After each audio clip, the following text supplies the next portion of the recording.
Jó capítulo 1. Nós vamos ler do versículo 6, do versículo 1 ao versículo 6.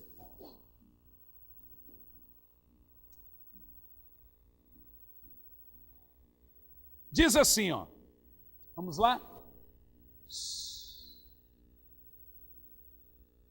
Senhor, por que sofremos? Havia um homem na terra de Uz, cujo nome era Jó. E este era homem sincero, reto e temente a Deus, e desviava-se do mal. E nasceram-lhe 7 filhos e 3 filhas. E era o seu gado 7.000 ovelhas, e 3.000 cabelos, e 500 juntas de bois, e 500 jumentas.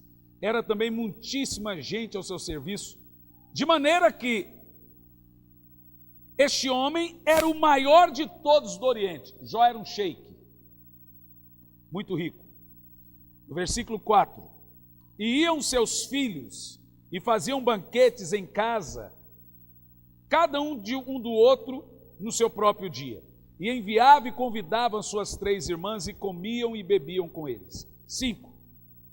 Sucedeu, pois, que, tendo decorrido o turno de dias de seus banquetes, enviava Jó e o santificava e se levantava de madrugada e oferecia holocausto, segundo o número de todos eles. Porque dizia Jó: porventura pecaram meus filhos e blasfemaram de Deus no seu coração? Assim o fazia Jó continuamente. Versículo 6. Presta atenção. E vindo um dia em que os filhos de Deus vieram apresentar-se perante o Senhor, veio também Satanás entre eles. 7. Então o Senhor disse a Satanás: de onde vens? E Satanás respondeu ao Senhor e disse: de rodear a terra e passear por ela. Versículo 8. E disse o Senhor a Satanás: observastes tu a meu servo Jó? Porventura, ninguém há na terra semelhante a ele, homem reto, sincero, temente a Deus e desvia-se do mal. 9. Então respondeu Satanás ao Senhor e disse: porventura, Jó teme em vão o Senhor? 10. Porventura o cercastes de bens a ele e a sua casa e a tudo quanto tem? A obra de suas mãos abençoaste, o seu gado está aumentando na terra. 11. O diabo diz ao Senhor: mas estende a sua mão e toca-lhe em tudo quanto tens, e verás se ele não blasfemará de ti. Nessa primeira parte, ficaremos na primeira exposição do texto. Depois a gente vai expondo todos os capítulos. Em primeiro lugar, vamos falar sobre a pessoa de Jó, para entrarmos nos pormenores da ideia. A pessoa de Jó, apesar de terem muitas teses sobre a pessoa de Jó, sobre as possíveis falhas na vida de Jó, pelo que ele passou, pelo que ele sofreu, pelo que ele viveu, a Bíblia deixa claro quem era Jó. Capítulo 1, versículo 1. Veja você que uma exposição bíblica só será uma exposição bíblica se você acompanhar. Capítulo 1, versículo 1 diz assim: quem era Jó?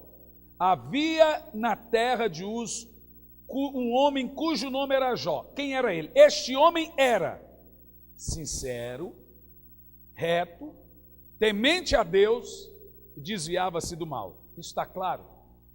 Isso destrói qualquer tese de que Jó passou por tudo aquilo porque ele pecou. Isso destrói qualquer tese que se prega. Por exemplo, eu já ouvi aí coisas tão absurdas do tipo: Jó não era dizimista. Ao nível que chega essa teologia, né, gente? É o nível que chega a coisa.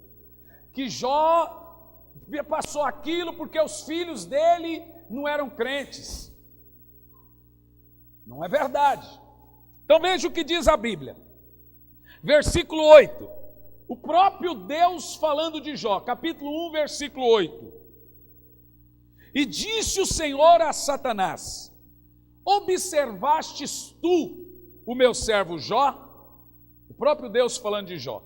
Porque ninguém, olha Deus dizendo, ninguém há na terra semelhante a este. Está claro para os irmãos? O próprio Deus está falando de Jó, homem sincero, Deus falando, homem reto, homem temente a Deus e que se desvia do mal. Capítulo 2 e versículo 3, Deus falando de Jó. E disse o Senhor a Satanás, agora pela segunda vez, você vê que por 3 vezes a Bíblia faz questão de mencionar o caráter de Jó. Agora pela 3ª vez aqui no capítulo 3, do versículo 3 do capítulo 2. E disse o Senhor a Satanás, observaste o meu servo Jó? Olha Deus dizendo agora pela 2ª vez. Porque ninguém há na terra semelhante a ele, homem sincero e reto, temente a Deus, e desvia-se do mal, e que ainda retém sua sinceridade. E aí o Senhor diz para o diabo, havendo tu me incitado contra ele, para eu lhe consumir o que, gente? Sem causa. Então a Bíblia deixa claro, óbvio, olha para mim, que Jó sofreu sem causa. É o primeiro fundamento que nós vamos partir aqui hoje. Jó sofreu sem causa. E aí que vai entrar a crise na cabeça do cristão. E o motivo dessa crise na cabeça do cristão é que a teologia moderna está ensinando que crente não pode sofrer. A teologia moderna está ensinando que crente, por exemplo, não pode passar por problema financeiro, é demônio. Então Paulo era o mais endemoniado de todos. Paulo, olhado pelas lentes da teologia da prosperidade, é um fracassado. Paulo morre pobre, velho, preso, sem nada, com a cabeça de um lado e corpo do outro. Olhado pelas lentes da pregação moderna, Paulo era um fracassado. Olhado pelas lentes da igreja moderna, a igreja primitiva é derrotada. Porque ninguém, nenhum cristão sofreu mais tribulação no mundo do que os primeiros cristãos. Então, diga-se de passagem, primeiro que nós estamos aprendendo aqui que Jó sofreu sem causa. A Bíblia frisa por 3 vezes, em 42 capítulos, que Jó não tinha nada contra ele. Isso está claro para os irmãos? A família de Jó. Então vamos lá. A Bíblia diz que Jó tinha uma família próspera e abençoada. Capítulo 1 e versículo 2 diz que Jó tinha uma família muito grande. Diz assim, ó, e nasceram-lhe 7 filhos e 3 filhas. Então Jó tinha quantos filhos? 10. Mas ele e a esposa eram quantos? 12. Aí você pega toda a criadagem, era uma família muito grande. Ou seja, Jó tinha 10 filhos. Em terceiro lugar, a título de introdução, a vida e a prosperidade de Jó. A Bíblia também vai frisar, em primeiro lugar, quem era Jó. Ela frisa quem era Jó. Agora ela vai dizer, em segundo lugar, a família de Jó. Primeiro, Jó era um excelente pai.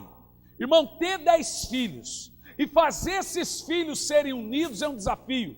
Veja você que os filhos de Jó, diz a Bíblia, eles eram tão unidos, que todo dia eles tinham jantares na casa um do outro de comunhão. Então perceba você, aqui no capítulo 1, a partir do versículo 5, que Jó, capítulo 1, versículo 4, que Jó era um pai que conseguia manter a união da família. E eles tinham muita união e comunhão entre eles. Os meninos, os 7, faziam comidas e convidavam as meninas e sua família. Está no versículo 4. E aí vem a prosperidade de Jó, capítulo 1, versículo 3. E era o gado de Jó, um pobrezinho, vamos fazer uma oferta missionária hoje, mandar para ele lá no Oriente. E era o gado de Jó 7.000 ovelhas, 3.000 camelos, 500 juntas de bois. Dizem que cada junta de boi é 500 e poucos bois. Por aí, cada junta. E 500 jumentas. Era também muita gente que trabalhava para Jó, de maneira que Jó era o Bill Gates da época. Ele era o homem, diz a Bíblia, frisa isso, que Jó era o homem mais rico da terra na sua época. Isso está claro para os irmãos? A importância de Jó. Nós já aprendemos quem era Jó, a família de Jó, agora aprendemos que ele era rico. Agora vamos entender aqui qual é a importância desse sujeito que a Bíblia dedica 42 capítulos somente para ele. A importância. Primeiro, Deus e o diabo de olho no camarada. Capítulo 1, versículo 7. Os dois, Deus e o diabo, observando Jó. Então disse o Senhor a Satanás: de onde vens? E Satanás respondeu ao Senhor e disse: de rodear a terra e passear por ela. Camarada vadio, né? O diabo é um turista inveterado, um vadio. É um camarada que não tem o que fazer, de rodear a terra e passear por ela. Então veja, e aí no versículo 8, está dizendo aqui: e disse o Senhor ao diabo. Primeiro, Deus observa Jó. Segundo, o diabo. Olha o que diz: observastes tu a meu servo Jó? E aí Deus diz assim ao diabo: porventura ninguém há na terra semelhante a ele, homem sincero, reto, temente a Deus e se desvia do mal. Aí agora veja a réplica de Satanás, né? Diz o diabo ao Senhor,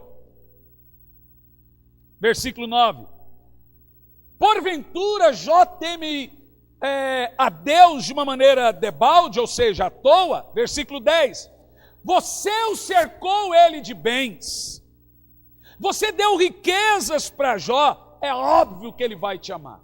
Agora olha para mim, eu aprendo uma coisa nesse texto: Deus enriquece pessoas fiéis. Isso aí não tem o que falar. Por isso que não precisa pregar, é só ser fiel. É só obedecer. Está aqui. Primeiro que nós temos aqui as características da vida de Jó. E aí o diabo reconhece que Deus enriqueceu Jó por causa da fidelidade de Jó. Vocês entendem o que eu estou falando?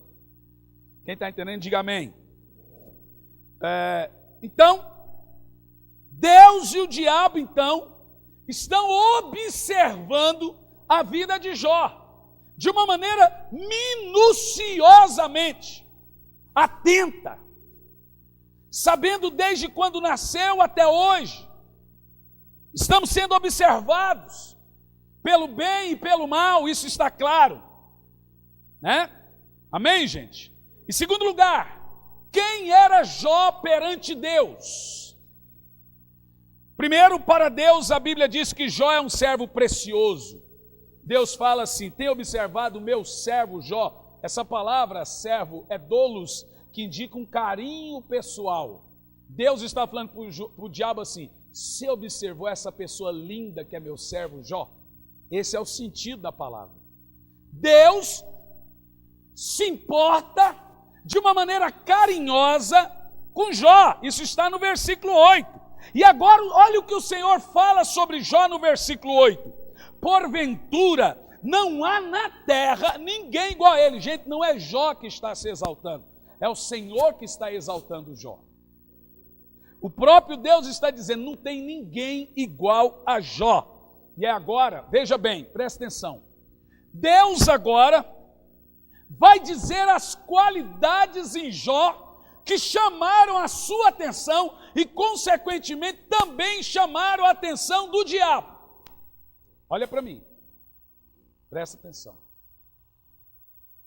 Eu sei que Jó era pai, e com certeza um bom pai. Eu sei que Jó era filho, com certeza um bom filho. Eu sei que Jó era um excelente empreendedor, porque ele era rico. Eu sei que a Bíblia diz que Jó também era um excelente empregador. Mas Deus faz questão de frisar 4 qualidades na vida de Jó. E ele faz questão de falar quais qualidades são essas. E agora é óbvio que são essas as qualidades que chamam a atenção de Deus acerca de nós. Quem quer chamar a atenção de Deus? No versículo 8, o Senhor começa dizendo então: observastes tu a meu servo Jó, porque ninguém há na terra semelhante a ele. E agora, leia comigo as qualidades que Deus fala de Jó. Vamos lá, todo mundo, valendo. Homem sincero e reto, temente a Deus e que se desvia do mal. Essas são as 4 principais qualidades que faz um homem ser uma pessoa que chama a atenção de Deus. Olha o que Deus fala para o diabo. E veja vocês que por 3 vezes no início do livro de Jó, por 2 Deus fala, e pela primeira o próprio escritor, no caso Jó, fala porque Deus falava. Você viu o diabo? Viu Satanás? Esse aí, Jó, ele é íntegro, ele é reto, ele é temente a Deus e ele se desvia do mal. Mal aqui é com L, não com U. É mal de maldade interior, não mal de fazer peraltice, uma pessoa ruim. Ou seja, agora nós vamos entrar num terceiro ponto muito importante, que dentro da exposição do livro, deixa eu só ressaltar esse diálogo de Deus e o diabo. Olha para mim.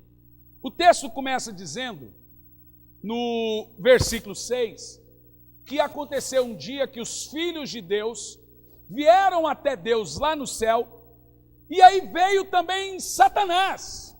Esses filhos de Deus são os anjos, e Satanás entra no meio. Agora presta atenção nisso, presta atenção. No momento que aqueles milhares e milhares de anjos se apresentam com Deus no céu, o diabo se apresenta no meio e começa uma troca e acusar a Deus. No meio de milhares de anjos, o diabo começa a ofender a Deus. E é isso que nós vamos ver aqui. No meio de uma multidão incontável, a Bíblia fala de bilhões, são milhares de anjos, e quando o diabo chega perante Deus, o diabo começa a afrontar a Deus. Vamos ler a partir do versículo 8 ao versículo 11, vamos ver. E disse o Senhor a Satanás: observastes tu, meu servo Jó? Porque não há na terra ninguém semelhante a ele, homem sincero e reto, temente a Deus e desvia-se do mal. E aí o diabo, no meio de todos os anjos, diz: porventura, olha como o diabo é sutil, porventura Jó te teme em vão? Olha a sutileza, vamos ler o texto, versículo 10. Aí agora o diabo vai sugerir para Deus uma acusação gravíssima, que você pega o texto, você não percebe essa acusação, e ele diz assim, ó: você o cercastes de bens, porventura não o cercastes de bem a ele, e a sua casa, e a tudo quanto tem, e a obra das tuas mãos abençoaste, o seu gado está aumentando na terra. 11, estende a tua mão. Veja, o diabo está dialogando no meio dos anjos para Deus lá no céu, vocês estão entendendo? Versículo 11, o diabo diz ao Senhor na frente de todos: estende a tua mão e toca-lhe em tudo quanto tem, e verás se ele não blasfema de ti. Agora, o diabo está acusando a Deus seríssimo. O que o diabo está dizendo é: você suborna as pessoas. Entendeu? O que Satanás está dizendo para o Senhor é o seguinte: as pessoas te temem, mas não é o contrário. Na realidade, esse negócio de adoração é uma troca de favores. Você dá a bênção e eles te adoram. Você cura e eles te adoram. Você prospera e eles te adoram. Você cuida e eles te adoram. Na realidade, isso é uma fraude. Perceba a sutileza da coisa. No meio de milhares de anjos, o diabo começa a acusar a Deus de suborno, de comprar a adoração das pessoas. Aí Deus podia fulminar o diabo na frente dos outros? Poderia. Aí alguns anjos poderiam dizer: está vendo? O diabo tinha razão. Você entende a sutileza que o diabo age? Lá no início da grande rebelião também, quando Deus não quis matar ele lá, mas deixou que ele se consumisse sozinho. Aí você começa a entender aqui, diante disso, o que nós vamos aprender com essa acusação do diabo. Primeiro, já ensinamos que Deus dá riqueza aos filhos tementes, sinceros, retos e que fogem do mal. Segundo, Deus dá sim riquezas para o filho, mas ele também pode nos provar tirando tudo. Do mesmo jeito que ele dá, ele pode tirar e ele vai continuar sendo Deus amoroso. Esse é o segundo fundamento. Terceiro fundamento é que nesse texto que nós acabamos de ler, o diabo está acusando Deus de comprar a adoração das pessoas, de comprar a fidelidade das pessoas. E olha o que o diabo está dizendo: se você não os abençoasse, eles não te adorariam. Perceba vocês a seriedade dessa acusação. E diga, irmãos, de passagem, ele não está acusando a Deus só para Deus pessoalmente. O texto começa dizendo, um tempo em que todos os anjos estavam perante Deus, e o diabo vem também e começa a falar. É no meio de bilhões e bilhões de anjos, ouvindo o diabo fazer essa acusação terrível contra Deus. Um Deus justo, um Deus sincero, um Deus amoroso, sendo acusado de uma coisa tão suja, que é uma corrupção, que é o suborno, de comprar as pessoas, né? E aí o diabo está dizendo, isso aí é tudo hipocrisia, uma grande hipocrisia. Eles adoram você, e você os enche de bênção. Quem está entendendo isso? Ou seja, em quinto lugar, o diabo tem certeza do que ele está falando, porque ele diz, qualquer um grande, poderoso e supremo, qualquer um, aqui no versículo 12, vai blasfemar da sua cara, se você não o abençoar. Leia o versículo 12, e disse 11, mas estende, o diabo diz ao Senhor, a tua mão e toca em tudo que ele tem, e você vai ver que ele vai blasfemar na sua face. O diabo está tendo certeza que uma pessoa que Deus não abençoa, ou que tem lhe atirado, zomba e blasfema de Deus. Veja que agora o diabo não está só acusando Deus, mas agora também acusando quem? A Jó. Ele acusa Deus de suborno, e ele acusa Jó de ser hipócrita. Ele está dizendo que Jó é um servo do Senhor hipócrita, que Jó tem uma adoração hipócrita, que Jó só é reto, temente a Deus e que se desvia do mal, porque Deus o encheu de bens. E o diabo está tão certo que ele desafia a Deus. E ele diz, eu duvido que se você deixar de abençoar esse povo, duvido que eles te adoram. O diabo está certo disso. Porque o diabo está se vendo nas pessoas. Entenda? Então agora nós temos uma guerra tramada aqui. Deus está sofrendo uma rebelião de novo lá no céu. Só que agora por um inimigo declarado, não por um amigo disfarçado. Esse inimigo, lá no céu, propõe para os anjos que Deus é um subordinador, que Deus é um caloteiro, que Deus então compra as pessoas. E os anjos ouvindo aquilo atentamente. E agora ele também supõe que os anjos vendo aquela retidão e sinceridade de Jó, o diabo agora está dizendo que essa sinceridade toda de Jó é pura hipocrisia. A primeira luta ele zomba de Deus. Perceba vocês que o diabo está tendo certeza dessa afirmação. Agora você vai entender uma coisa. Por que Jó tem que passar por tudo isso? Por quê? Nós não estamos falando de uma guerrinha pequena entre Deus e o diabo. Porque essa guerra, olha para mim, entre Deus e o diabo, ela nunca existiu. Quando nós falamos de diabo, uma coisa precisa ser caída por terra dentro da igreja. Coisa séria. A igreja moderna imagina luz e trevas, imagina bem e mal como parte de uma guerra espiritual. Essa guerra de Deus não existe, existe guerra contra nós, não contra Deus. Deus não tem adversário, porque não há quem possa enfrentá-lo. O que você precisa entender é que o diabo é um anjo caído, não um Deus caído. Então você veja que o diabo, ele vai com sutileza contra Deus. Ele não enfrenta Deus, na realidade ele está enfrentando Jó. É a credibilidade de Jó e a reputação de Jó que está sendo jogada em xeque. Jó é chamado de hipócrita e Deus de subordinador perante bilhões de seres espirituais. Perceba você que Deus precisa agora de um advogado. Então Jó não estava sofrendo. Agora você vai entender toda a questão do livro de Jó.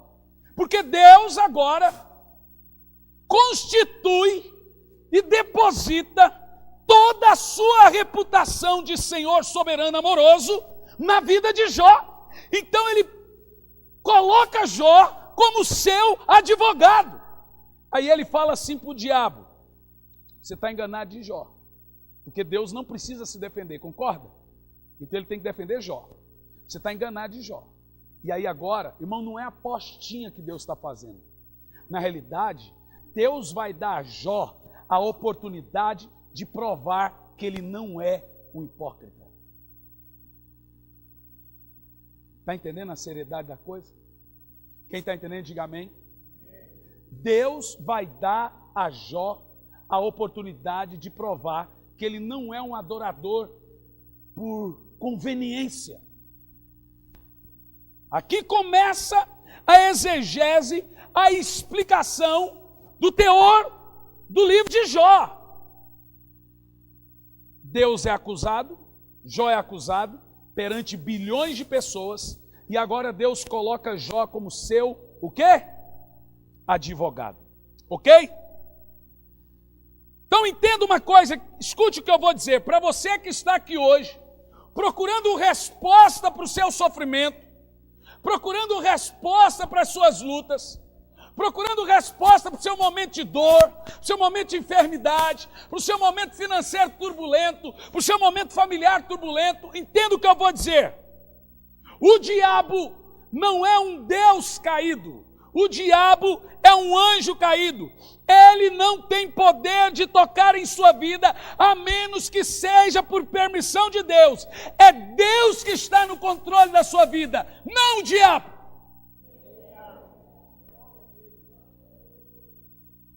Você está confundindo as coisas.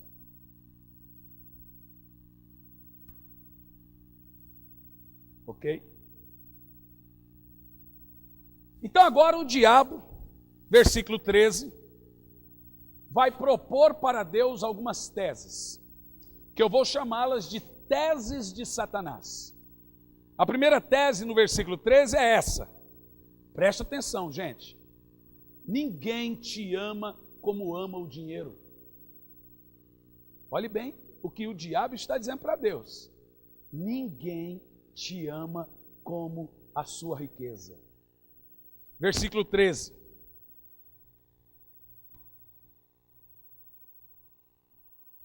Deus agora tem um advogado que é Jó e vai dar uma oportunidade para Jó de provar que ele não é hipócrita. Primeira coisa, Deus vai falar assim para o diabo. Versículo 12. Veja que no versículo 11 o diabo diz que se Deus tirar tudo ele vai blasfemar, ok? Blasfemar é falar mal. Versículo 12. E disse o Senhor a Satanás: eis que tudo quanto Jó tem está na tua mão. Somente contra ele não estenda a tua mão. E Satanás saiu da presença do Senhor. Versículo 13. Primeira coisa que o diabo vai tocar é na vida financeira. Olha para mim. As duas coisas que são as maiores armas do diabo contra nós, para nós blasfemarmos, é saúde e finanças. O diabo tem certeza que quando você tiver problemas financeiros, você vai provar que você é um hipócrita. Vocês entendem essa guerrinha? O diabo não guerreia contra Deus. O diabo afronta Deus. Não existe essa guerra. Ele simplesmente afronta. Então o diabo tem certeza que quando você tiver essa listinha aqui que nós vamos ler, você vai negar, blasfemar, culpar, negar, questionar, afrontar a Deus pelo problema que você passa. Versículo 13, vamos ler? Começa o diabo a agir na vida de Jó. Olha que coisa tremenda. O que nós vamos aprender? E sucedeu um dia em que seus filhos e suas filhas comiam e bebiam vinho na casa de seu irmão primogênito, que veio o mensageiro a Jó e lhe disse: Começa a vida financeira. Os bois lavravam e as jumentas pastavam com eles. E eis que deram sobre eles os sabeus, é um povo, e os tomaram. E os moços que cuidavam dos bois foram mortos a espadas. E aí o mensageiro diz assim, ó, e eu somente escapei para trazer a nova. Então agora a primeira coisa que Jó perde, na mesma hora, toda a sua riqueza. Mas vai continuar, versículo 16. Estando aquele primeiro mensageiro ainda falando, veio outro e disse, fogo de Deus caiu do céu e queimou as ovelhas e os moços e os consumiu, e só eu escapei para trazer a nova. Jó está começando a perder tudo em algumas horas. 17. Estando aquele mensageiro ainda falando, veio outro e disse, ordenando os caldeus 3 bandos, deram e roubaram os camelos e os tomaram, e os moços foram mortos à espada, e só eu escapei para trazer a nova. Nessa parte do 13 ao 17, eu aprendo uma coisa terrível. Primeiro, tudo que você tem pode se perder em algumas horas. Nada é eterno. Primeira coisa, em algumas horas, Jó, de homem mais rico do Oriente, perde tudo. Segunda coisa, a tremenda misericórdia de Deus para conosco, pois em algumas poucas horas, por permissão de Deus, Jó é devastado. E você veja o que o diabo pode fazer na vida de uma pessoa no estalar de dedos, quando Deus permite. Percebeu? E aí você começa a ler esse negócio de Jó, que você fala assim, nada é tão ruim que não possa piorar. Porque ainda não ficou completamente ruim. Você começa a perceber, irmão, que você pode ter o melhor estudo. Você pode ter cursado a melhor faculdade. Você pode ter tantos filhos que você quiser. Você pode ter a melhor saúde do mundo, a melhor beleza do mundo. No estalar de dedos você não tem mais nada. E aí no 7,14, lá na frente, Jó vai dizer uma frase seguinte: lembra-te, ó Deus, que a minha vida é só um sopro. Assim como os dias vêm e vão, aquele que desce à sepultura jamais tornará a vida.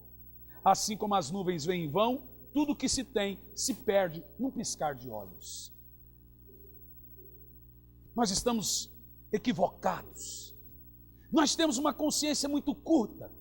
Imaginar que tudo que você tem não é pela força do seu braço, é pela misericórdia de Deus. E aquilo que você não tem ainda, também não é porque você errou, pecou, ou Deus não te ama, é porque Deus ainda não permitiu. Você começa a aprender esse fundamento. Terceiro lugar, o que eu aprendo nessa parte, o diabo, em algumas horas, em um dia, diz a Bíblia, em um único dia, empobreceu Jó. Você fala assim, como é que uma pessoa ganha 1 milhão, 2 milhões, 5 milhões e fica pobre? Eu te respondo lendo o livro de Jó. Como que o homem mais rico do mundo fica o mais pobre em um dia? Está aqui. Vem lá os caldeus e rouba todo o rebanho. E mata os empregados que cuidavam. Aí vem os sabeus e rouba todos os camelos e mata os empregados. Aí começa a chover fogo e mata todos os camelos, os bois. Era o que Jó tinha e destrói a plantação. Em um dia, de homem mais rico, homem mais pobre. Nem Eike Batista superou Jó em tanta perda. E agora, Jó ele propõe a segunda tese. A primeira tese de Jó: ninguém te ama como o dinheiro. Essa é a primeira tese do diabo. Ninguém te ama como ama o dinheiro. Então o diabo tira o dinheiro para ver se Jó vai blasfemar. Veja você que Jó está à prova. E Deus também. Vocês estão entendendo o que eu estou falando? Quem está entendendo, diga amém. Agora, em segundo lugar, o diabo vem com a segunda tese: ninguém te ama como ama a família. Irmão, tirar o que você tem de bens, pode tirar. Mas se tem família, dizem que ainda a gente é rico. No caso de Jó, Não é bem assim. Vamos ver? Versículo 18. Jó tinha quantos filhos? 10. Versículo 18. Estando ainda falando, veio outro. Agora presta atenção. Vem o mensageiro e o mensageiro nem termina de falar e chega outro, falando em cima do outro. Tudo assim, e ele ouvindo. Pouca desgraça é pouco conto. 18. Estando ainda falando, veio outro e disse: estando teus filhos e suas filhas em comunhão, veja que eles eram unidos, comendo e bebendo vinho na casa de seu irmão mais velho. 19. Eis que um grande vento sobreveio da além do deserto e deu nos 4 cantos da casa. A casa caiu sobre os mancebos e morreram. Só eu escapei para te trazer a nova. Agora perceba vocês que Jó não tem dinheiro. Isso ele nem saiu, ele nem mudou o passo, ele já está pobre. Ele nem mudou o passo, ele já está sem família. O diabo propõe para Deus que ninguém ama a Deus como ama o dinheiro. E agora o diabo propõe para Deus que ninguém ama a Deus como ama a família. E o diabo fala assim, ele não blasfemou de perder o dinheiro, quando ele perder a família ele vai blasfemar. Vamos ver? Vamos ver se Jó blasfema? Vamos ver, gente? Versículo 20. O que Jó faz? Presta atenção. Jó percebe que ele não tem mais dinheiro. Jó percebe que ele não tem mais família. E o que você faria? Porque olha o que Jó faz. Versículo 20. Então Jó se levantou, oh glória a Deus, e rasgou o seu manto, raspou a cabeça e lançou-a em terra e o quê? E adorou. Esse homem não é dessa terra. Mas vamos continuar o texto do versículo 20. 21.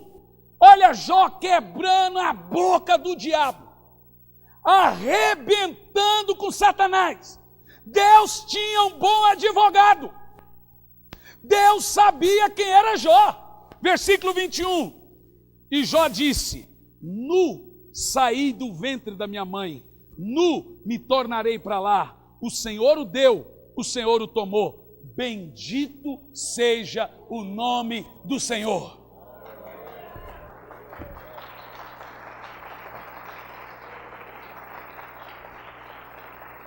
Olha o versículo 22. Agora eu quero que você leia em voz alta o versículo 22. 1, 2, 3, valendo. Em tudo isso Jó não pecou e nem atribuiu a Deus falta alguma. Será que você seria um bom advogado?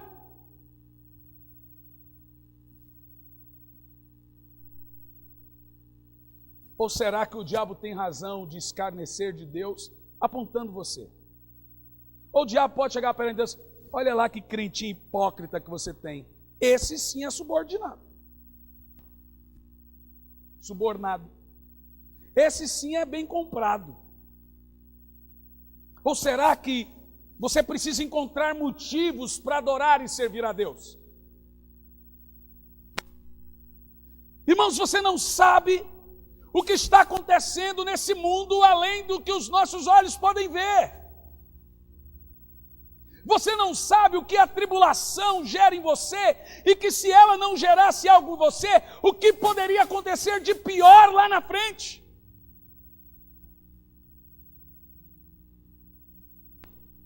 O versículo 21 e 22, veja você que Jó nem saiu de casa, perdeu toda a riqueza. Jó nem saiu de casa, perdeu toda a família. E agora o diabo já está com os foguetes na mão dizendo: vai blasfemar, vai blasfemar, vai blasfemar. Aí o diabo abre a boca e diz assim: nu saí do ventre da minha mãe, nu tornarei para lá. Aí o diabo fala: fala. O Senhor deu, o Senhor tomou. Bendito seja o nome do Senhor. Fala: miserável. Deus sabe quem era Jó. Deus sabia. E o versículo 22 é tremendo. Em tudo isso, Jó não pecou e nem atribuiu a Deus falta alguma. Amém? Agora perceba você que é uma coisa interessante, que o diabo não desiste de Jó. Se tem uma coisa, a gente não tem que aprender nada com o diabo, mas se tivesse uma para aprender, é a persistência. o diabo tenta Jesus, a Bíblia diz que o deixou por pouco tempo. E agora no 2:1, veja que parece uma cópia do versículo 1. Vamos ler? Veja que agora passa-se muitos anos. Jó está pobre e sem família.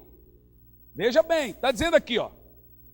E vindo outro dia em que os filhos de Deus vieram apresentar-se perante o Senhor, veio também Satanás entre esses anjos perante o Senhor. Versículo 2. Então o Senhor diz a Satanás: de onde vens? Ao turista vadio. E respondeu Satanás ao Senhor: de rodear a terra e vadiar por ela. Versículo 3. E disse o Senhor a Satanás, presta atenção, o diabo não desistiu de Jó, e Deus não decepcionou-se com ele, continuou confiando no seu advogado. Olha o versículo 3. Disse o Senhor a Satanás: observaste meu servo Jó, porque ninguém há na terra semelhante a ele, homem sincero e reto, temente a Deus, desvia-se de mal, e agora tem um adentro, e que ainda, o que, gente? Retém sua sinceridade, havendo tu me incitado contra ele para o consumir sem causa. Versículo 4, o diabo é um desgraçado. Ele vai propor uma nova tese contra Deus. A primeira tese é: ninguém te ama como dinheiro. Qual é a segunda tese? Ninguém te ama como a família. Agora olha a terceira tese que o diabo propõe para Deus. O camarada é desonesto. Versículo 4. Então Satanás respondeu ao Senhor e disse: pele por pele, tudo que o homem tem, ele dará é pela sua vida. Ninguém ama mais a Deus do que sua própria vida. Perceba você que o diabo está certo que agora Jó vai blasfemar de Deus. Porque Jó perdeu bens, Jó perdeu família, mas ainda tinha saúde, estava vivo. E o diabo diz o seguinte: Jó conseguiu tudo, enquanto tiver vida ele consegue tudo de novo. Vai lá e faz mais filho, e vai lá e adquire outros bens. E aí o Senhor, isso gente, perante os anjos todos ouvindo essa acusação. No versículo 5, o Senhor olha para Jó e diz, diabo diz para o Senhor: estende, porém, a tua mão e toca-lhe nos ossos, na carne, e verás se ele não te zomba e blasfema na cara. Diz, no versículo 6, e disse o Senhor a Satanás: eis que tudo está na tua mão, só não tire a vida dele. Misericórdia. Pouco sofrimento. É pouco, né, gente? Agora começa o martírio pior de Jó. Olha para mim.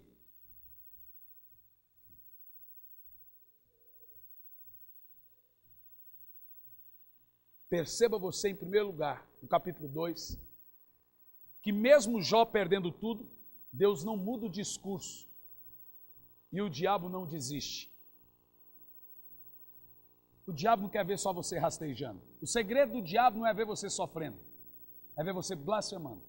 O segredo do diabo não é ver você perdendo as coisas. O diabo não sente prazer quando você perde as coisas.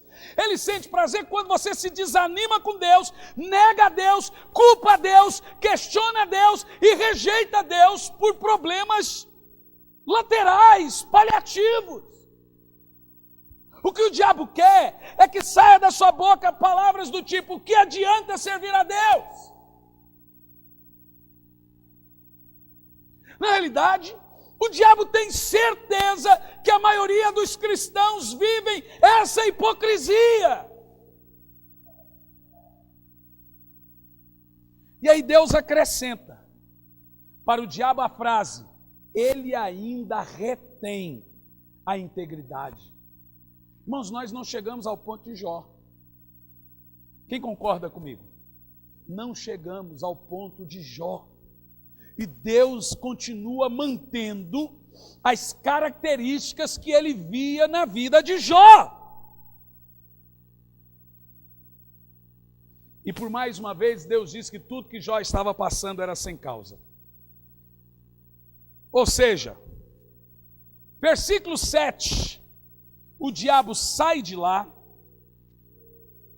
Na hora ele sai da presença de Deus, e o que ele faz? Então saiu Satanás da presença do Senhor e colocou em Jó uma lepra maligna, desde a planta dos pés até o alto da cabeça.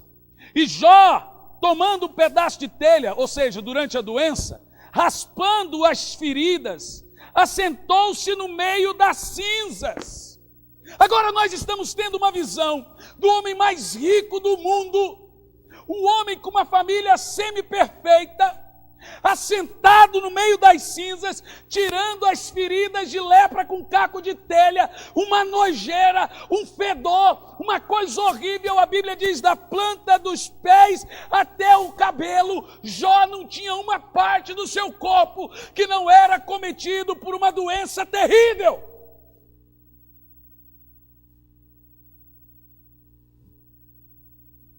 No capítulo 2 e 9, a mulher de Jó, usada pelo diabo, quer que Jó blasfeme contra Deus.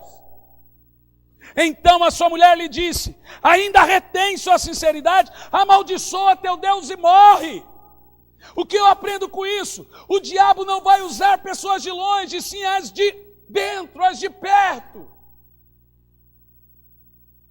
São as de perto que vão te dizer, o que adianta servir esse Deus? O que Deus está fazendo por você?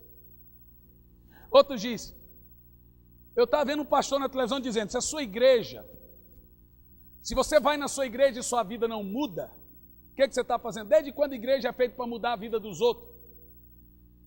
Igreja é feita para pregar a verdade.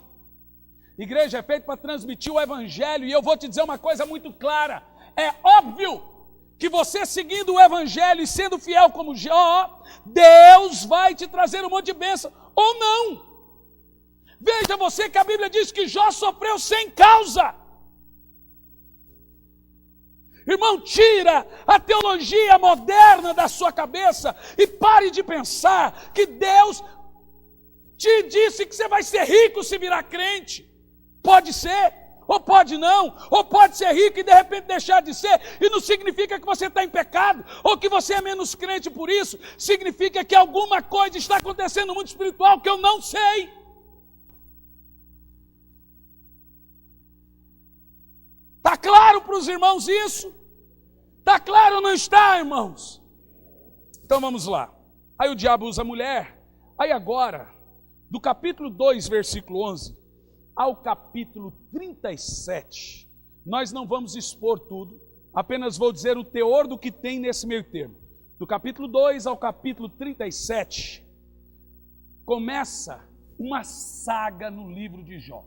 Então a visão é essa. Primeira, Jó está sentado entre cinzas. E por que cinzas? Porque ele pegava madeira queimada e punha na ferida para queimar, porque a dor era terrível. E aí as cinzas ficavam em volta. Aí agora 3 amigos de Jó chegam na casa de Jó. Eles não dão uma palavra. Eles ficam por quase um mês em silêncio, chorando, sentados no chão junto com Jó, em silêncio. E depois que eles ficam em silêncio, os 3 amigos começam uma saga de acusação terrível contra Jó. Você já ouviu o ditado, isso aí é amigo de Jó? Agora você vai entender o porquê desse ditado. Primeiro, o sofrimento de Jó tem a ver com a reputação de Deus e o amor de Jó.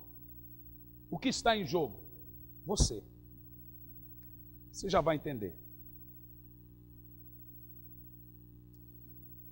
Uma coisa que você aprende, que a coisa que Deus tem de mais sagrado é a sua reputação de Deus. A reputação de Deus, muitas vezes, está ligada a nós como seus servos. Por exemplo, Natã disse a Davi, visto que com o seu pecado, falando do pecado de Davi e Betseba, destes motivo para que os inimigos do Senhor zombassem do Senhor, seu filho vai morrer. Deus não aceita que a sua reputação seja afrontada. Então eu vou dizer uma coisa clara para você, não brinque com a reputação de Deus. Brinque com a sua, mas não brinque com a de Deus. Não zombe do nome do Senhor. E o que eu aprendo é que Jó passa por todos os testes. Até então. A resposta de Jó em meio à dor. Como que Jó começa a agir e a responder a perder filhos, a perder família, e agora sem saúde, raspando as telhas, e pior, agora nós vamos ter uma saga curta dos amigos de Jó, escarnecendo de Jó e acusando Jó. Por exemplo, no capítulo 3, no verso 1 ao 26, Jó reclama do dia que nasceu. Estou passando para você o teor do livro. Segundo, no capítulo 9, do verso 1 ao 35, Jó divide essa reclamação do dia que nasceu. Jó divide entre adoração e pedir que o Senhor cesse com o sofrimento. Vamos ver o capítulo 9, versículo 22. Olha lá. Olha o que Jó fala. Jó diz assim: a coisa é esta, Jó diz, falando sobre Deus, eu digo que ele consome o reto e o justo. Olha para mim, olha o que Jó está falando. Deus consome gente com causa e gente sem causa. Pastor, mas esse Deus é tirano. Não é não, você vai entender agora o fundamento. Preste atenção para você entender por que sofremos. Presta atenção. Jó está dizendo que Deus vai consumir. O ímpio sofre e o justo também sofre. Agora, por quê? Qual é a diferença de Deus, do Senhor consumir o reto e consumir o ímpio? Na realidade, Jesus explica isso em outro texto. E ele chama a provação de Deus para o justo de poda, porque ela vem. Agora, por que a poda de Deus vem? Abre lá João 15, versículo 1. Vamos lá, vamos entender o porquê que Deus consome o reto e o justo. João 15, versículo 1. Entenda esses textos aqui na Bíblia, meus irmãos. Coisa tremenda do Senhor para o seu coração. Por que nós sofremos? Diz assim, olha o Senhor Jesus dizendo: eu sou a videira verdadeira, e meu Pai o lavrador. Versículo 2. Toda vara em mim que não dá fruto, Ele tira. E limpa aquela que dá fruto, para que dê mais fruto. Agora, olhe bem o que Jesus está dizendo. A má árvore, o ímpio, ele corta e joga no fogo. A boa árvore, ele poda os galhos, corta, fere, para que ela continue a dar mais frutos. Perceba você o seguinte: o que a poda produz em nós? O que essa provação produz em nós? Olha a necessidade de Deus. É isso que Jó está dizendo, ele consome o ímpio e o justo, só que o ímpio, ele corta e joga no fogo. O justo, ele não corta e joga no fogo, ele só corta, mas não dispensa.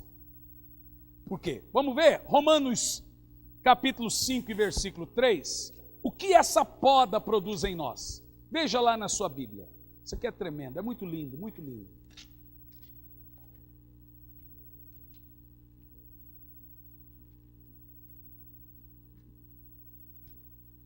Quero dar os créditos para a pastora Elisandra, que ela incluiu isso no meu sermão. Estou sabendo que ela pregou isso ontem, invejosa. Brincadeira. Romanos 5 e versículo 3, o que a poda produz no Filho de Deus? Diz assim, e não somente isso, vamos lá, mas nós gloriamos nas tribulações, sabendo que a tribulação produz o quê? Paciência, e a paciência, a experiência, e a experiência é a esperança, e a esperança não traz confusão, porque o amor de Deus está derramado em nossos corações pelo Espírito Santo que nos foi dado. Jó vai explicar, volta para o livro de Jó, o porquê que ele está passando essa poda. Capítulo Nós estamos então no capítulo 9, né? Capítulo 9, versículo 14.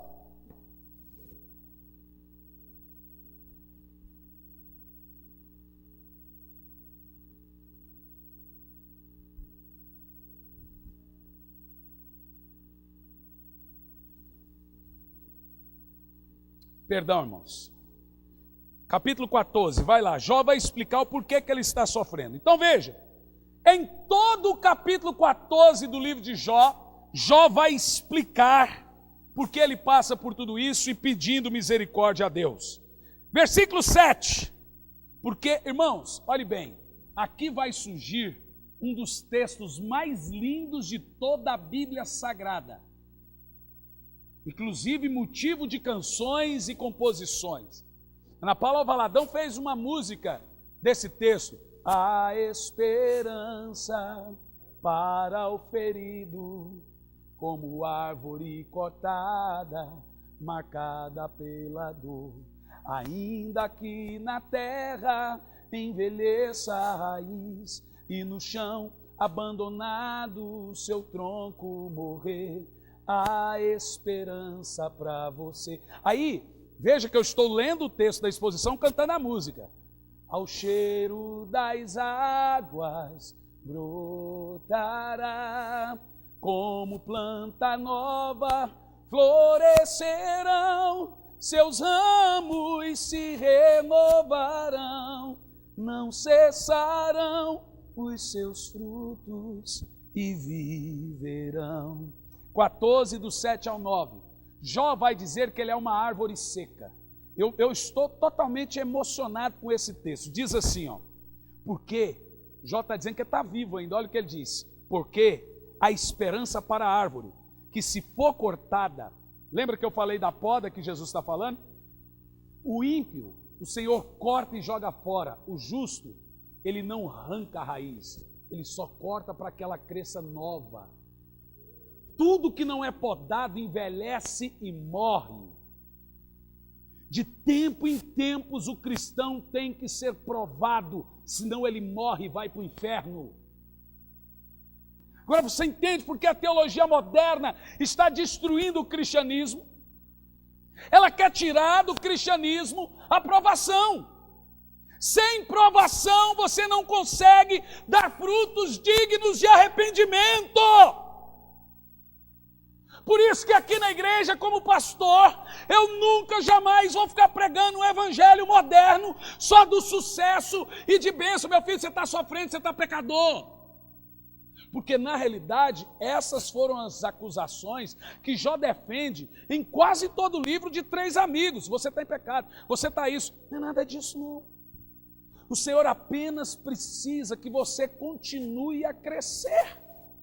O Senhor precisa que essa provação produza em você um crescimento maior. E a Bíblia diz que Ele vai nos aperfeiçoando até chegar o dia de Cristo na estatura de varão perfeito. É isso que o sofrimento e a tribulação produzem em nós. Se você perder seu filho, o que você vai fazer? Uma irmã chegou no meu escritório e disse: se meu filho morrer, eu não sirvo mais a Deus. Eu falei: então ele vai morrer.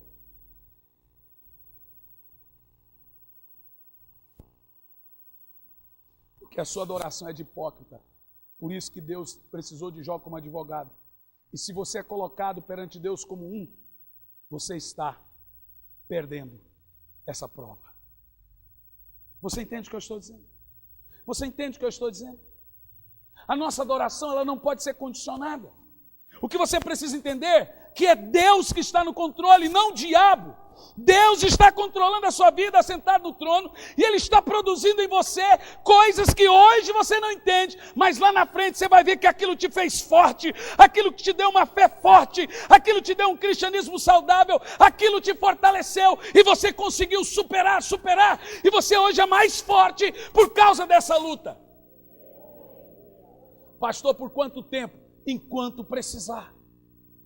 A partir do momento que você entender, a aprovação cessa. Sabe por que ela continua? Porque você ainda não entendeu. E Deus prova, irmãos. E eu vou dizer como cristão, prova com tudo. Jó foi provado em tudo. E diz a Bíblia, 1:22, que em tudo Jó não pecou contra Deus. Pense comigo. Hoje nós, como cristãos, se estamos bem, nós vamos à igreja. Normalmente você fala, irmão, você não foi na igreja, o pastor não estava bem. É aí, é nessa hora que você deveria quebrar os dentes do diabo, igual o Pica-Pau fez. Você já assistiu o episódio do Pica-Pau dando um soco no diabo e quebrando os dentes dele? O Pica-Pau é tão endemoniado que ele vai para o inferno, bate no diabo e o diabo manda ele embora do inferno.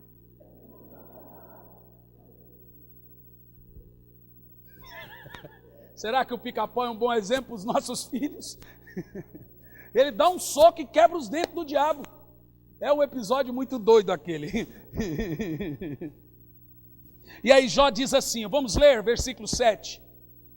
Olha, isso aqui é para você, irmão, que está passando por provações, desânimos, lutas, momentos difíceis na sua vida. Diz assim, porque há esperança para a árvore é você, que se for cortada, ainda se renovará e não cessarão seus frutos. 8. Se essa árvore envelhecer na terra a sua raiz e morrer no seu tronco ao pó, Jó fala, a árvore pode morrer, ela está morta, acabou. Todo mundo olha para essa árvore e fala, coitado, esse aí não se reergue mais. Esse aí não tem mais jeito para ele. Olha o versículo 8, 9, Jó diz o seguinte, ao cheiro das águas, essa árvore brotará e os seus ramos brotarão como a planta. Jesus disse, eu sou a água da vida. Então escute o que eu vou te dizer, essa água está passando sobre você hoje, está na hora de brotar, está na hora de aparecer. Louve ao Senhor, não murmure, adore, porque a água vai vir sobre as suas raízes, o sofrimento cessará, o Senhor restituirá, Ele trará vida nova, não cessarão os seus frutos e eles viverão. Apenas louve, apenas louve. Jó diz o seguinte, todo mundo está olhando para aquela árvore e dizendo, não tem mais jeito. E Jó diz, ao cheiro das águas brotará. Tudo que você precisa é que a água passe na raiz. Pastor, o que eu preciso hoje? Só da água do Espírito. Pastor, quando isso vai acontecer? Pode ser hoje, se você entender. Pode ser amanhã, mas uma hora dessas, ao cheiro das águas, a sua árvore que está morta, seja finanças, seja saúde, seja família, vai começar a brotar. E como planta nova florescerá, irmão, não tem nada mais ruim. Enquanto você estiver vivo, está na hora de dar folhas novas. O casamento pode ser novo, as finanças podem ser novas, as emoções podem ser novos. Está na hora da água do Senhor passar sobre a sua raiz e fazê-la florescer. Oh, glória a Deus! Oh, glória a Deus! Veja você, que Jó está dando a mesma palavra que Jesus dá sobre a poda. Que Paulo fala aos romanos, que a tribulação produz paciência, que produz perseverança, que produz esperança e que produz experiência. É necessário esse momento de poda. Passe por tudo isso louvando e adorando a Deus, que lá na frente você não vai cair mais nos laços que você caiu antes. Isso vai te gerar o quê? Experiência. Por exemplo, uma situação financeira, você não vai gastar mais o cartão como gastou antes.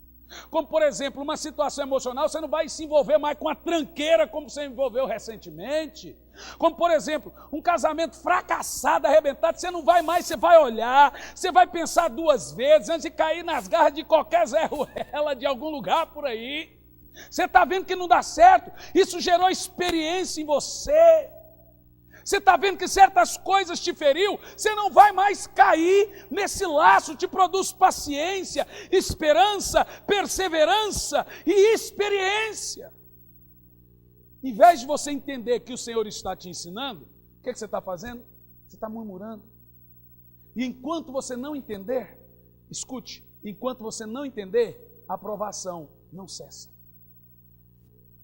Porque Jó é provado por anos. Anos. E aí daqui um pouco nós vamos já para os últimos capítulos de Jó. Você vai entender quando a provação cessou. Você vai entender quando a provação cessou. Porque se Jó não tivesse entendido a provação, ele estava sofrendo ainda. Quem está entendendo isso, diga amém. Vamos continuar. No capítulo 21, vai lá para o capítulo 21 de Jó.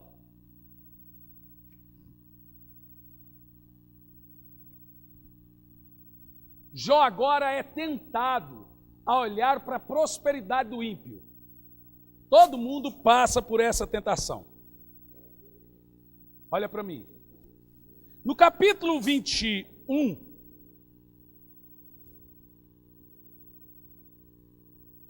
Jó também diz que ele é uma árvore cortada, que só está esperando o vento cair, ou seja, esperando morrer. Em todo o capítulo 21 você vai ver textos, como Jó dizendo: sofrei-me, eu falarei, versículo 3, havendo eu falado, zombai. Veja que Jó está defendendo-se dos amigos. E Jó vai dizer: olhai para mim, pasmais, e põe a mão sobre a boca, porque quando me lembro disso, perturbo, e a minha carne é sobressaltada de horror. Por que razão vivem os ímpios, envelhecem e ainda se esforçam de poder? Veja que Jó agora está questionando por que tem gente que não sofre igual a ele. Agora pare um pouco. O que eu aprendo com isso? Isso aqui é importante dizer. Primeiro que eu aprendo, que a Bíblia diz que Jó não pecou em nada, mesmo se queixando. O segredo, irmão, não está em você não chorar, porque o Senhor não espera que você não diga: por que, Senhor? Por que sofremos, Senhor? O Senhor, Ele não espera que você blasfeme dele, que você o negue, que você confunda as coisas. Mas o Senhor sabe que nós sofremos, e Ele não vai te limitar da lágrima, Ele não vai te limitar de perguntar. Então eu aprendo que não é pecado dizer: Senhor, não estou aguentando mais. Eu aprendo que não é pecado dizer: Senhor, está doendo. Porque em toda, do capítulo 3 ao capítulo 17, Jó está dizendo para Deus: não estou dando conta. Está doendo. Jó está dizendo: olha os ímpios, eles crescem, e olha eu sofrendo, justo, reto. Então você tem que entender que não é pecado o crente chegar para Deus e falar: Senhor, o que está acontecendo? Não é pecado chorar, não é pecado sentir dor, não é pecado se lamentar, não é pecado se trancar, não é pecado sofrer, não é pecado chorar e dizer: Senhor, está doendo, faça alguma coisa. Não é pecado pedir que o Senhor intervenha nesse sofrimento. É pecado zombar e blasfemar e dizer que Deus não faz nada, ou esfriar na fé, ou dizer: não vou saber mais de Deus, não vou saber mais de igreja. É aí que é a blasfêmia. O que o diabo espera é que você faça isso, que você desista de Deus, que você questione Deus, que vai lá, vamos fazer um descarrego. Tem gente que quando sofre é tentado a ir para a igreja de um, de outro, para ver se resolve aquelas coisinhas de ponto de contato. E você vai num lugar desse, o povo olha para você que está com problema financeiro, para você que está com problema familiar, para você que está com dor e Deus está te trazendo perseverança, paciência, experiência e esperança, e Ele fala: você está endemoniado. Você veja que essas igrejas fazem o papel dos amigos de Jó. Porque os amigos de Jó em todo livro falam: Jó, você está em pecado, Jó, você está isso. Se você for ler todo o livro, você vai ver que é Jó se defendendo dos amigos e adorando a Deus. Jó se defendendo dos amigos e adorando a Deus. Jó se defendendo dos amigos e adorando a Deus. Todo o livro. Todo o livro. Então entenda uma coisa, olhem para mim. Chorem o tanto que vocês têm que chorar. Eu não vou dizer curtam o sofrimento, porque não dá para curtir o sofrimento. Mas eu vou dizer: passe pela prova louvando ao Senhor. Como dizia aquela canção de adoração do irmão Lázaro: eu vou passando pela prova, dando glória a Deus, dando glória a Deus. Já ouviu esse hino de adoração ou não? Quem já ouviu? Então vamos lá. Eu vou passando pela prova. Corinho de monte. Só faltou o pandeiro. Cadê o pandeiro, Moisés? Esqueceu em casa, né? E o fundamento é esse. Ela vai passar. Irmão, você sabe qual é a coisa tremenda do deserto? Que no deserto você não mora, você passa. Aleluia! Vai passar. Tudo que é bom, passa. E o que é ruim também passa. Gostou dessa, né? Teve gente que falou, ufa. O que eu estou dizendo para você, que até o homem que mais sofreu na Bíblia depois de Cristo, passou o sofrimento dele. Por que o seu não vai passar? Eu fico vendo alguns irmãos aqui, por exemplo, olha para a Dona Maria das Neves. Durante 1 ano e meio aqui na igreja, foi muitos telefonemas de muitas lágrimas. Pastor, não estou aguentando, pastor, não estou... Só que Maria vai passar. E realmente o sofrimento é grande, irmão. Você não imagina o que é você amar uma pessoa e aquela pessoa que você ama vive te batendo. Trata você como um João ninguém, quer dizer, uma Maria ninguém. E aí o pior, irmão, são coisas que doem. E não só ela, mas outras irmãs aqui na igreja, que são traídas pelos maridos. E aqui também outros irmãos que da noite para o dia perdem tudo, que estão vivendo momentos difíceis. Outros que da hora também, acontece uma coisa e já fica endividado da noite para o dia. É duro, é difícil. E o que eu tenho para dizer para você aqui nessa noite é que eu vou passando pela prova, dando glória a Deus. Vai passar. Ao cheiro das águas brotará. E como planta nova florescerá. Agora deixa eu dizer uma coisa. Quando tudo isso passar, não é um casamento velho que Deus vai te dar. Quando eu era lá do Cristian Neto, o Cristian Neto prega a teologia da prosperidade, então ele fez eu compor uma canção. Um carro novo Deus vai me dar. Ele fez eu fazer essa música. Uma casa nova Deus vai me dar. Aí um dia eu grilei. Falei, uma mulher velha Deus vai te dar. Uma banguela Deus vai te dar. Um trubufu Deus. Eu não vou cantar mais isso.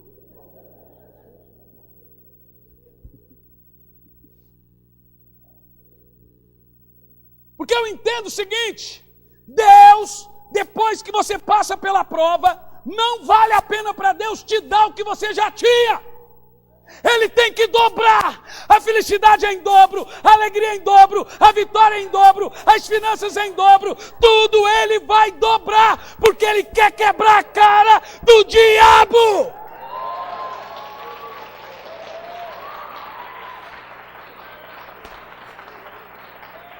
Ao cheiro das águas brotará. E como planta nova florescerá. Agora olha para mim, preste atenção. Passe pelo momento que você tem que passar.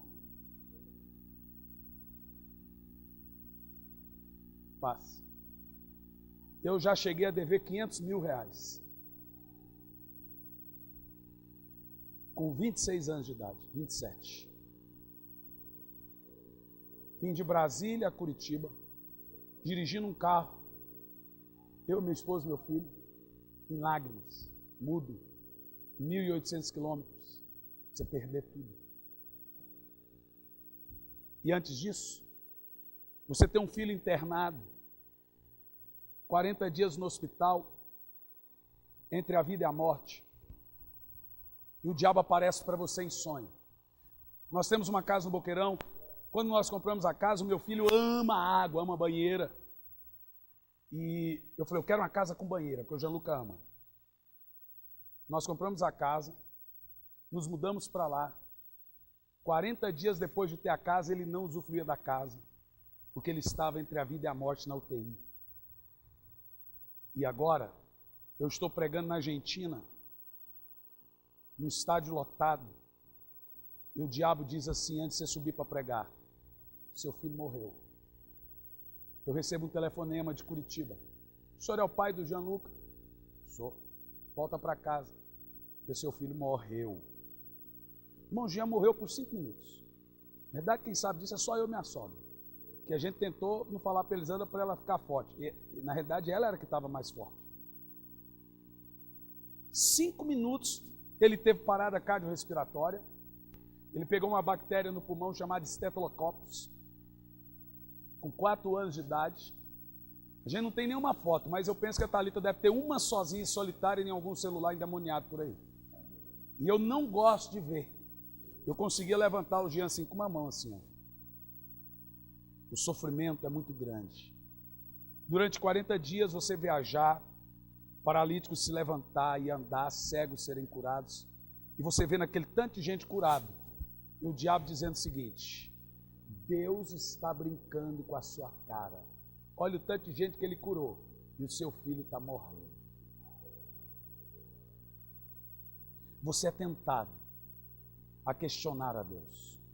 Você é tentado a escarnecer de Deus. Você é tentado a duvidar da bondade e da misericórdia de Deus. E é nessa hora que você perde. Você pode chorar.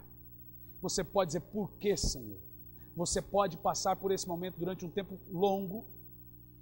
Eu estava ouvindo o testemunho do Márcio e da França, do menininho, que é bem parecido com o do Jean. Eu estou aqui com irmãos com problemas de saúde. A gente sabe como isso dói. Eu lembro do Everton no telefone comigo. Pastor, eu não aceito meu filho morrer. Eu falei, Everton, apenas louve ao Senhor. Se eu sou homem de Deus, o seu filho não vai morrer. Os médicos disseram para ele, não tem jeito esse menino viver. E aí, irmãos, você começa a entender que a provação produz na gente coisas que a vitória nunca vai produzir. Eu lembro que eu disse uma frase para o diabo em cima do terceiro piso da minha casa. Diabo, deixa eu te falar uma coisa. Deus me deu o Gianluca. Mas antes de ser pai do Gianluca, eu sou filho de Deus. Antes de ser pai do Gianluca, eu sou pregador do Evangelho. Antes de ser pai do Gianluca, eu sou chamado pelo Senhor. Então eu quero te dizer uma coisa. Se o Senhor levar o Gianluca, eu vou vê-lo lá no céu. Então escute bem, Satanás, o que eu vou te dizer. Aconteça o que acontecer, eu sempre vou amar, servir e obedecer ao Senhor. Irmão, nesse dia, a provação cessou.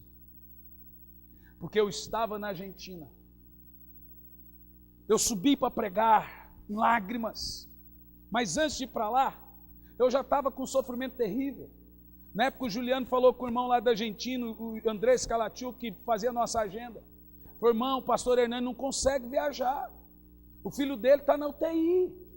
Não, mas ele tem que vir porque tem caravana de tudo que é lugar, o estádio está alugado, ele tem que vir, a milhares de pessoas, e eu não consegui um caco. Aí eu lembro que a Elisandra falou assim, vai, cuida do povo lá, que Deus cuida do seu filho aqui. Eu entrei dentro do avião da Gol, e, irmão, eu chorava daqui a Buenos Aires.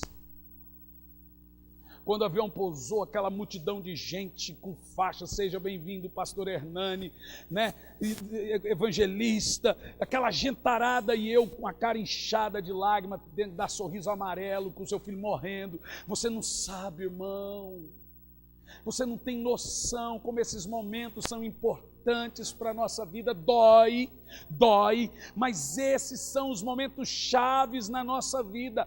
Esses momentos nos ensinam a temer a Deus, nos ensinam a crer na misericórdia de Deus. E se você fraquejar nessa hora, aí sim o Gianluca teria morrido. Aí sim, aí depois você perde outro, e mais outro, e mais outro, e mais outro. E aí não tem mais nada, e aí você vai estar no cinza, no pó, coçando com telha, e as coisas não mudam. Porque você não interpreta esse momento na sua vida. Eu lembro de uma coisa. Eu entendi o que Deus estava dizendo. Dei aquela frase para o diabo. Quando eu cheguei em Curitiba, eu esperava chegar e arrumar o velório do meu filho. Mas o que aconteceu foi diferente. Eu vi um garotinho de 4 anos vindo correndo, me receber no aeroporto e pular aqui em cima de mim.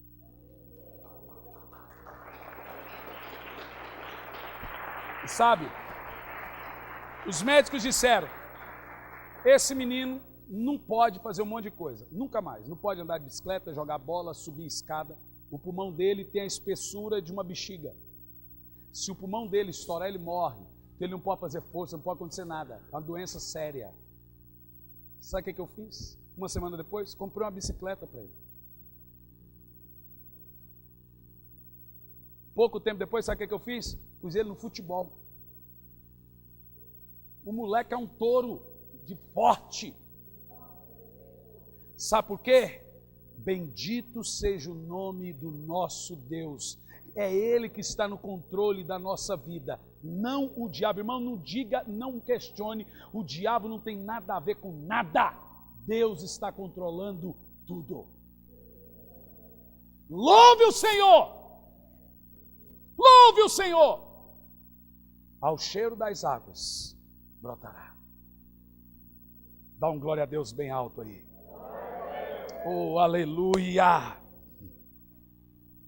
No capítulo 23, Jó reafirma sua confiança em Deus. No versículo 6, Jó diz: porventura, segundo a grandeza de seu poder, o Senhor não teria uma contenda comigo? Jó está dizendo: Deus está chateado comigo? Ele mesmo responde: não, antes Ele cuida de mim. Veja que Jó está sendo tentado pelos amigos a negar, e ele está dizendo: Deus está com raiva de mim? Não, não, não, Deus está cuidando de mim. Irmãos, é interessante isso, amém? E ele diz: porventura, a partir do versículo 6, segundo a grandeza de seu poder, o Senhor teria uma contenda comigo? Não, antes Ele cuidaria de mim. Veja que o fruto do diálogo entre Jó e seus 3 amigos vai em quase todo o livro. Eles estão zombando, dizendo que ele está em pecado e fazendo Jó se sentir culpado, parecer ímpio. Mas Jó afirma em quem ele crê. Capítulo 27, do versículo 2 ao 6, Jó envergonha o diabo naquilo que o Senhor mais amava nele. Olha o que vai dizer aqui, naquilo que Deus mais admira em Jó. No capítulo 27, versículo 2, Jó mostra, ele diz, aleluia, vive Deus. Qual dos dois que eu chamo agora? Tem 35 tecladistas na igreja. 35 tecladistas, 42 batistas, 92 guitarristas. Vem, Ramon. Vem, Johnny. Vem uns 2. Johnny, vem cá, meu filho. Capítulo, isso aqui a gente chama o teclado para parecer que está terminando. Capítulo 27, versículo 2 e 6. Olha o que Jó vai dizer, irmãos. Isso aqui é para sua alma um deleite. Olha o que Jó vai dizer: vive Deus, escute, que desviou a minha causa, e o Todo-Poderoso que amargurou a minha alma. Enquanto a mim houver alento, e o sopro de Deus no meu nariz, olha Jó, mostrando para Deus o que Ele mais ama. Não falarão meus lábios iniquidade, nem a minha língua pronunciará engano. Versículo 5. Longe de mim que eu vos justifique, e até que eu expire, nunca apartará de mim a integridade. Jó reafirma quem ele é para Deus. Deus reafirma para o diabo quem Jó é, e Jó reafirma para Deus quem ele é. Deus quer ouvir da sua boca hoje: Senhor, está doendo, Senhor, está sofrendo, Senhor, estou com dor, Senhor, estou humilhado, Senhor, estou sofrendo de alguma maneira, mas eu ainda sou aquele crente que te ama, aquele crente que te louva. Ao cheiro das águas brotará. Está ruim, Senhor, está doendo, mas eu não vou apartar de mim a fidelidade que eu tenho no Senhor. Amém? Agora no capítulo 37, e aqui nós vamos terminando. Vocês sabem aquela música, Tua Fidelidade é Grande? Tua fidelidade. Mas pode dar um tom a mais, irmão. Uns 2 tons a mais aí. Olha para mim. Quando Deus fala com Jó, agora Deus desiste de ficar calado. Agora presta atenção. No capítulo 37, Deus acaba com o silêncio dele para com Jó. Perceba você que durante anos Jó fala e Deus se cala. Agora Deus começa a falar. Irmão, tem muitas coisas que você só vai entender depois que passar.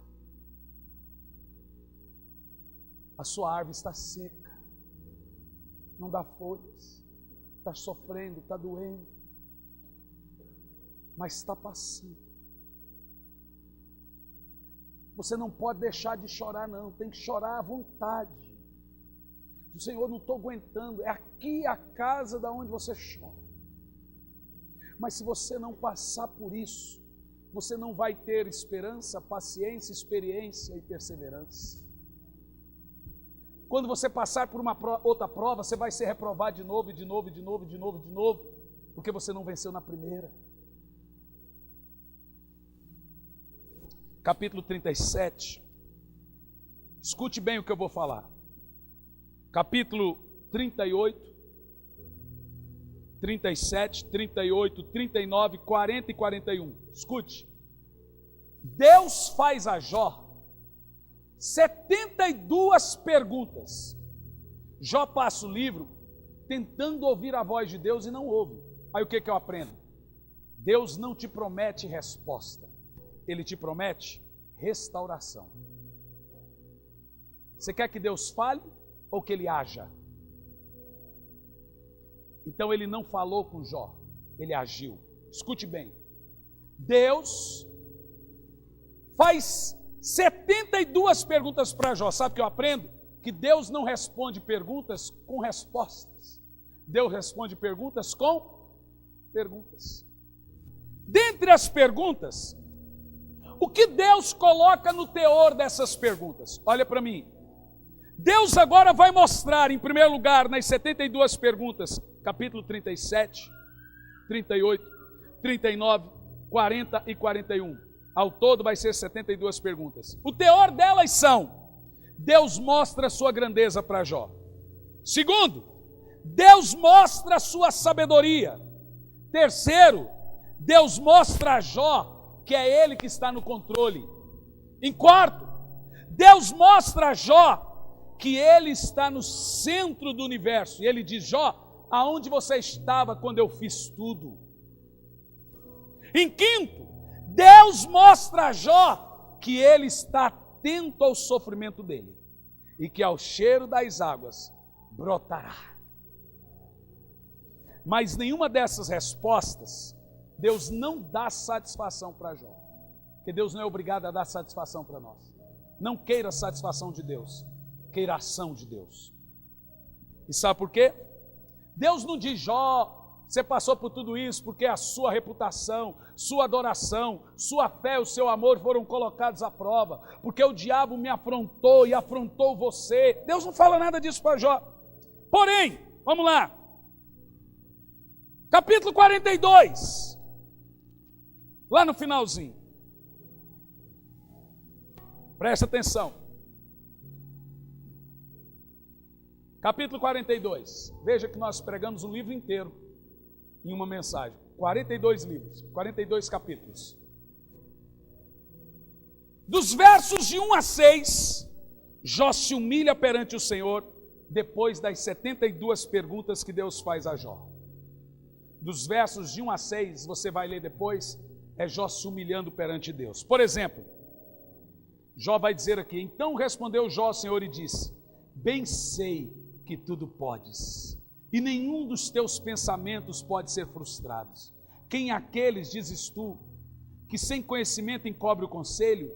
Por isso falei do que não entendia, coisas que para mim eram maravilhosíssimas, e eu não compreendia. Escuta-me, pois, eu falarei, eu te perguntarei, tu ensina-me. Como com o ouvir dos meus ouvidos ouvi, mas agora te veem os meus olhos. Por isso me abomino e me arrependo de ter te perguntado tudo isso. Oh, coisa linda. Jó era muito humilde, gente. Quem concorda? Temos muito que aprender com esse irmão. Do verso 7 ao verso 9, aqui vem a exaltação. Para mim é o melhor. Para mim é o melhor.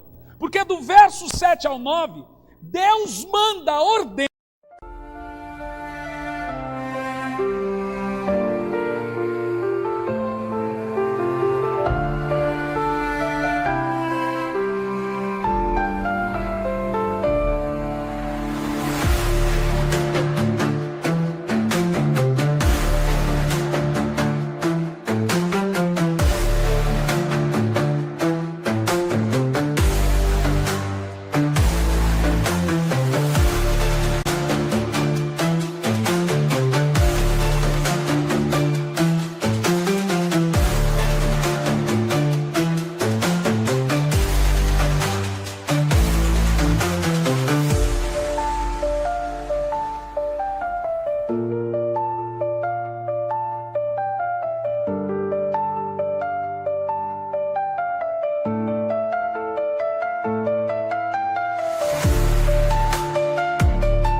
os 3 amigos de Jó se humilharem a Jó e reconhecer que Jó não estava esquecido por Deus.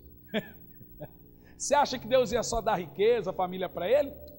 Deus faz os amigos entenderem que Jó era reto. Versículo 9, quer ver? Olha os amigos. Então foram Eliás, o temanita, e Beldade, o sunita, e Zofar, o nemanita, e fizeram como o Senhor lhe ordenou. E o Senhor aceitou a face de Jó. Deus aparece, olha para mim, olha, será que Deus não está no trono? Deus aparece para os 3 amigos de Jó e fala o seguinte: vai lá pedir perdão, se humilha e sacrifica com Jó, porque não é nada disso que vocês estavam falando dele. Irmão, isso que é a mesa preparada diante daqueles que te humilham, diante daqueles que zombam de você. Escute, Deus já tem a mesa preparada, não é vingança, não é nada. Eles vão vir e adorarão o Senhor junto com você e entenderão que eles afrontaram e irão dizer: Deus sempre esteve ao seu lado. Isso é tremendo. Ok? Amém? Glória a Deus. Agora perceba, no versículo 10 a 17 do capítulo 42, Deus agora começa a restituir Jó em dobro. Agora perceba que a água passa e a árvore começa a fazer o quê? A brotar. Vamos ler do 10 ao 17, que esse texto é muito lindo. Isso aqui receba como para a sua vida. Agora é profético para você. Quem vai receber? Diga assim: ao cheiro das águas brotará. Diga: hoje é noite de brotar. Então receba, versículo 10 ao 17 do 42. E o Senhor mudou a história de Jó. Por quê? Veja que no versículo 42, do 1 ao 6, Jó entende. Quando Jó entende, Deus começa a fazer os inimigos se humilhar perante dele. Inimigo não, porque a gente não tem inimigo, por isso que a Bíblia chama de amigo. Não é inimigo, é amigo, viu? É amigo de Jó, mas é amigo, entendeu? Porque na igreja eu falo: irmão, Deus vai fazer os seus inimigos. Você já imagina o irmão do lado, ou o vizinho, ou o homem. Nossos inimigos é o diabo, não é pessoas. Quando Jó entende, Deus começa a mudar. A do versículo 10, vamos ler, diz assim: e o Senhor mudou o cativeiro de Jó, quando ele orava por seus amigos. Não é pelos seus inimigos, não. Jó nunca chamou aqueles escarnecedores de inimigos. Esse homem é sem igual. Por isso que Deus falou: ninguém há na terra como ele. Oh, glória! E o Senhor acrescentou a Jó o dobro de quanto ele tinha. Então vieram a ele todos os seus irmãos, todas as suas irmãs e todos os quanto antes conheceram, e comeram com ele pão em sua casa, e condoeram dele, o consolaram de todo o mal que o Senhor lhe havia enviado. Mas não foi o Senhor, é que o Senhor lhe havia permitido. E cada um deles lhe deu uma peça de dinheiro, e cada um deles um pendente de ouro. Ei, parente dar dinheiro para a gente é muita bênção. Aqui está o grande milagre. Vamos continuar. E assim abençoou o Senhor o último estado de Jó mais do que o primeiro, porque teve 14.000 ovelhas, 7.000 cabelos, e 1.000 jumentas de bois, e 1.000 jumentas, e também teve 7 filhos e 3 filhas. Deus deu mais 10 filhos para ele, e chamou o nome da primeira Gemina. Eu não vou dizer aqui tudo, mas é muito filho, né? E versículo 15: e em toda a terra não acharam mulheres tão lindas como as filhas de Jó. Aí, Harris, aí, Juninho. E o seu pai lhes deu herança entre seus irmãos. E depois disso viveu Jó 140 anos, e viu seus filhos e suas filhas e seus filhos até a 4ª geração. Então morreu Jó, velho e farto de dias. Jó não morreu doente. Olha para mim, isso vai passar, isso não vai ficar até o fim. É só um momento na sua vida. Louve e adore o Senhor. Fique em pé no seu lugar.